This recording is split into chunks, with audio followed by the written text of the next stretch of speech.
नमस्कार दोस्तों। देखिए 24 जुलाई को आपकी जो रीट की एग्ज़ाम हुई थी चौथी शिफ्ट में, उसके शिक्षा मनोविज्ञान के 30 क्वेश्चन की कंप्लीट आंसर की के बारे में अपनी इस वीडियो में बात करेंगे। बिल्कुल यही आंसर की जो ऑफिशियल आंसर की है वो रहने वाली है।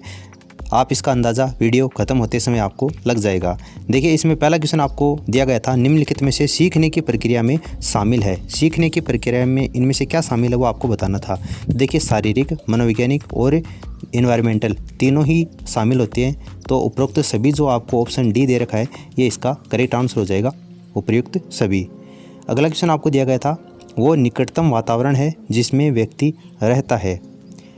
तो देखिए इसका करेक्ट आंसर होगा माइक्रो सिस्टम। माइक्रो सिस्टम वो नियरेस्ट एनवायरनमेंट है जिसमें व्यक्ति रहता है। ठीक है, तो देखिए इसमें ऑप्शन जो फर्स्ट है वो इसका आंसर हो जाएगा। अगला क्वेश्चन आपको दिया गया था बहुबुद्धि सिद्धांत। तो ये तो काफ़ी फेमस क्वेश्चन है। हार्वर्ड गार्डनर ने बहुबुद्धि सिद्धांत है वो प्रतिपादित किया था। ऑप्शन फर्स्ट इसका आंसर होगा। अगला क्वेश्चन आपको पूछा गया था, आरटीई अधिनियम 2009 के अनुसार किस प्रमाण पत्र के बिना कोई विद्यालय स्थापित नहीं किया जाएगा। आरटीई 2009 के अनुसार कौन से प्रमाण पत्र के बिना कोई विद्यालय स्थापित नहीं किया जाएगा।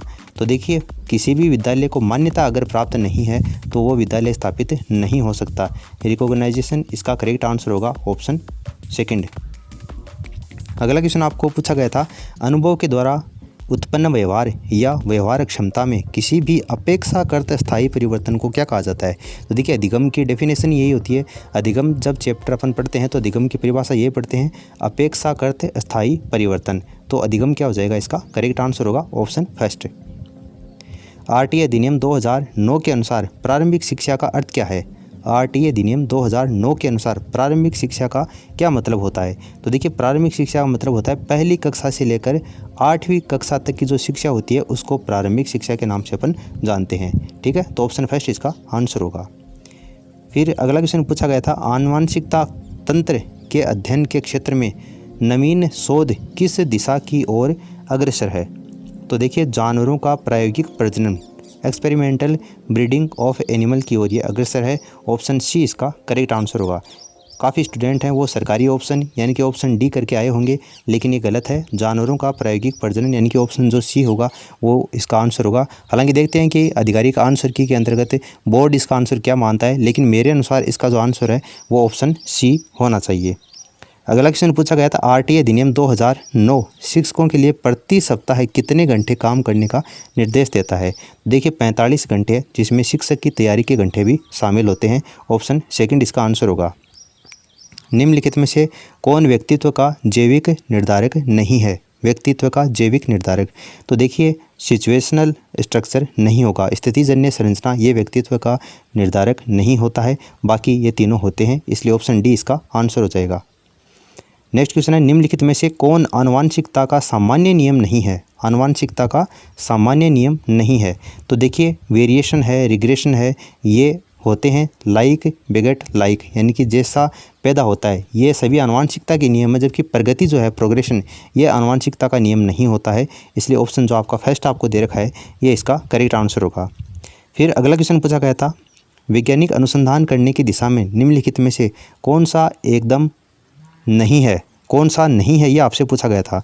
देखिए इसमें गतिशील दृष्टिकोण, गतिशील जो दृष्टिकोण दे रखा है ऑप्शन डी ये इसका करेक्ट आंसर होगा। अगला क्वेश्चन आपको पूछा गया था, परीक्षण की डैश का संदर्भ दो भिन्न अवसरों पर यानी कि अलग अलग समय के ऊपर एक ही परीक्षण के ऊपर किसी व्यक्ति के द्वारा प्राप्त लब्धांकों की संगति से है।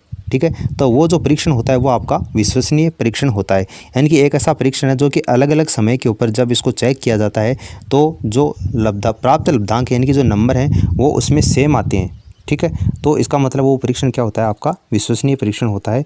यहाँ पर जो विश्वसनीयता होगा वो इसका करेक्ट आंसर होगा। बच्चों को मुफ्त और अनिवार्य शिक्षा का अधिकार किस अधिनियम के अंतर्गत आता है। देखिए ये आरटीई 2009 के अंतर्गत आता है। ठीक है, ऑप्शन फर्स्ट इसका आंसर होगा। शिक्षकों की मानसिक रूप से विक्षिप्त लोगों को निर्देश देते समय यह ध्यान रखना चाहिए कि वे अधिक व्यावसायिक कौशल सीखें। ऑप्शन आपका जो सेकंड दे रखा है ये इसका करेक्ट आंसर होगा। शिक्षकों को मानसिक रूप से विक्षिप्त लोगों को निर्देश देते समय ये ध्यान रखना चाहिए कि वे अधिक व्यावसायिक कौशल सीख सकें। पारितोषिक तथा दंड के माध्यम से सीखना क्या है। पुरस्कार यानी और दंड है उसके माध्यम से जो सीखना होता है वो आपका किसके अंतर्गत आता है। तो ये रीट 2021 में भी ये क्वेश्चन पूछा गया था। देखिए क्रिया प्रसूत अनुबंधन के तहत ये आता है। ऑप्शन सी इसका आंसर होगा। फ्राइड के अनुसार व्यक्तित्व की प्राथमिक संरचनात्मक तत्व हैं। व्यक्तित्व के प्राथमिक संरचनात्मक तत्व कौन से हैं ये आपको सिगमंड फ्राइड के अनुसार बताने हैं। तो इड, अहम और पराहम, ठीक है। ऑप्शन जो आपको सेकंड दे रखा है ये इसका आंसर होगा। स्थिर अवस्था बनाए रखने के लिए शरीर की प्रवृत्ति को कहा जाता है। स्थिर अवस्था बनाए रखने के लिए शरीर की प्रवृत्ति को कहा जाता है। तो देखिए समस्थिति, होमोस्टेटिक के नाम से इसको जानते हैं, समस्थिति इसका आंसर होगा। नेक्स्ट क्वेश्चन पूछा गया था, सीता एक डे हेयर सेंटर में काम करती है, वेतन कम है और काम के घंटे लंबे हैं, लेकिन वह बच्चों के आसपास रहना पसंद करती है और उच्च वेतन वाली नौकरी की तलाश करने की कोई इच्छा भी नहीं रखती है। सीता की प्रेरणा किस प्रकार की लगती है? तो वो आंतरिक रूप से अभिप्रेत है, यानी कि उसको वेतन कम मिलता है लेकिन उसके बावजूद भी वो वहाँ पर काम करना चाहती है, भले ही वो ज़्यादा घंटे के लिए वहाँ पर काम कर रही है। तो इसका मतलब वो आंतरिक रूप से अभिप्रेरित है। तो ऑप्शन जो आपका फर्स्ट है वो इसका आंसर हो जाएगा। फिर अगला क्वेश्चन है, प्रतिभाशाली की पहचान हमें प्राथमिकता देनी चाहिए। प्रतिभाशाली की पहचान में हमें किस चीज़ को प्राथमिकता देनी चाहिए? तो वस्तुनिष्ठ परीक्षा के परिणाम को प्राथमिकता देनी चाहिए। निम्नलिखित में से कौन सा संज्ञानात्मक कार्य पद्धति के स्वस्थ स्तर को बनाए रखने में मदद करने के लिए उपयुक्त नहीं है? कौन सा नहीं है वो आपको बताना है। तो देखिए आसीन जीवन शैली, ठीक है, ये यहाँ पर मदद नहीं करेगा। ऑप्शन सी इसका आंसर होगा। जीवन अस्तित्व के संघर्ष और उत्तरजीविता की एक सतत श्रृंखला प्रस्तुत करता है, ये किसके द्वारा कहा गया था? तो ये जो कथन है वो डार्विन का है। ऑप्शन फर्स्ट इसका आंसर होगा। पियाजे के द्वारा दिए गए संज्ञानात्मक विकास के सिद्धांत में निम्नलिखित में से कौन सा विकास का प्रमुख काल नहीं है? देखिए यहाँ पर ये जो नहीं वाला चीज़ है ना, इसको एग्जाम में आप क्वेश्चन पढ़ते समय अंडरलाइन कर लिया करो, ताकि ऑप्शन पढ़ने के पास आप वापस क्वेश्चन के ऊपर आओ तो आपको ये आराम से दिखाई दे जाए। तो कौन सा काल नहीं है ये आपसे पूछा है। तो देखिए यहाँ पर सेंसरी मोटर स्टेज है, प्री ऑपरेशनल स्टेज है, फॉर्मल या अब्स्ट्रैक्ट ऑपरेशनल स्टेज है, लेकिन साइक्लिक स्टेज नाम से पियाजे ने कोई भी अवस्था नहीं बताई है, इसलिए चक्रीय चरण अवस्था इसका आंसर हो जाएगा। जब कोई व्यक्ति सूचनाओं को संशोधित कर रहा होता है तो मस्तिष्क में चलने वाली जो मानसिक गतिविधि है उसको क्या कहा जाता है? तो देखिए इस क्वेश्चन में थोड़ा सा डाउट है, यहाँ पर इसको अधिगम भी कहा जा सकता है और मानसिक गतिविधि की बात है इसलिए उसको थिंकिंग के नाम से भी जाना जा सकता है, ठीक है। तो ये जो दोनों ऑप्शन है इसमें ज़्यादा कन्फ्यूज़न लग रही है, ये दोनों तो नहीं होगा, बिल्कुल 100% नहीं होंगे। लेकिन अगर इन दोनों की भी बात करें तो मेरे अकॉर्डिंग इसका जो आंसर है वो विचारण होना चाहिए, थिंकिंग होना चाहिए। अब देखते हैं कि बोर्ड इसके बारे में क्या अपनी डिसीजन लेता है, क्या राय लेता है, वो आने वाला समय बताएगा। लेकिन मेरे अकॉर्डिंग इसका आंसर सी होना चाहिए। आप क्या सोचते हैं इसके बारे में वो आप नीचे कमेंट सेक्शन में कमेंट करके बता सकते हैं। देखिए अगला क्वेश्चन दिया गया था, बुद्धि लब्धि निकालने का सूत्र क्या है? तो MA/CA × 100 टर्मन के द्वारा 1916 में ये सूत्र दिया गया था बुद्धि लब्धि निकालने का। ऑप्शन फर्स्ट इसका आंसर हो जाएगा। असिमिलेशन क्या है? असिमिलेशन क्या है? तो देखिए असिमिलेशन क्या है? वर्तमान स्कीमा का प्रयोग बाह्य जगत के विश्लेषण के लिए, तो ये होता है आपका असिमिलेशन। शिक्षा के 3 प्रमुख आधार हैं। शिक्षा के 3 प्रमुख आधार हैं, कौन कौन से हैं? तो देखिए शिक्षक है, छात्र है और पाठ्यक्रम है, ये शिक्षा के 3 प्रमुख आधार हैं। अगला क्वेश्चन है डिस्लेक्सिया। ये मान लीजिए कि हर पारी में ये क्वेश्चन है वो पूछा गया है। डिस्लेक्सिया कहते हैं तो ये पढ़ने में कठिनाई, पढ़ने में कठिनाई को क्या कहते हैं? डिस्लेक्सिया कहते हैं। ऑप्शन फर्स्ट इसका आंसर होगा।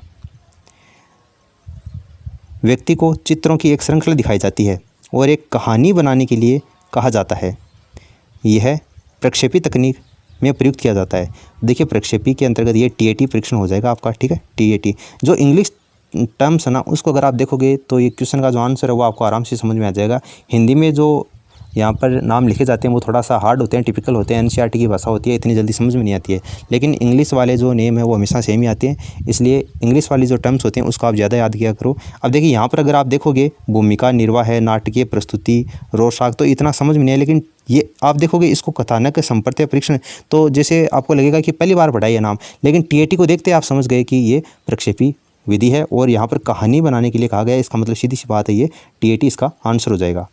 अगला क्वेश्चन आपको पूछा गया था, निम्नलिखित में से कौन सी व्यक्तित्व का आकलन करने के लिए एक व्यक्तिगत विधि नहीं है? कौन सी एक व्यक्तिगत विधि नहीं है? तो देखिए यहाँ पर जो रेटिंग स्केल है ये एक व्यक्तिगत विधि के अंतर्गत नहीं आती है। निर्धारक मापनी क्या हो जाएगा, इसका आंसर हो जाएगा। फिर देखिए साइकोलॉजी में लास्ट क्वेश्चन पूछा गया था, कौन सा मानसिक मंदता के वर्गीकरण में नहीं आता है, कौन सा नहीं आता है। तो देखिए तीव्र मंदता, देखिए मानसिक मंदता और उसमें नहीं आता है तो उसमें तीव्र मंदता आने का सवाल ही नहीं उठता है, ठीक है। इसलिए ऑप्शन जो डी है वो इसका आंसर हो जाएगा। तो उम्मीद करता हूँ कि पूरे 30 क्वेश्चन के आंसर हैं वो आपको मिल गए होंगे और आपने मिला भी लिए होंगे। कितने क्वेश्चन आपके एग्जाम में सही हो रहे हैं, आपका स्कोर नीचे कमेंट सेक्शन में ज़रूर बताना। और भी आगे की जो आंसर की है उसको जानने के लिए आप लगातार हमसे जुड़े रहिए। इस वीडियो को हो सके तो आप शेयर ज़रूर कर दें ताकि सभी को ये जो आंसर की है वो अपनी मिला सकें। फिलहाल इस वीडियो में इतना ही, धन्यवाद।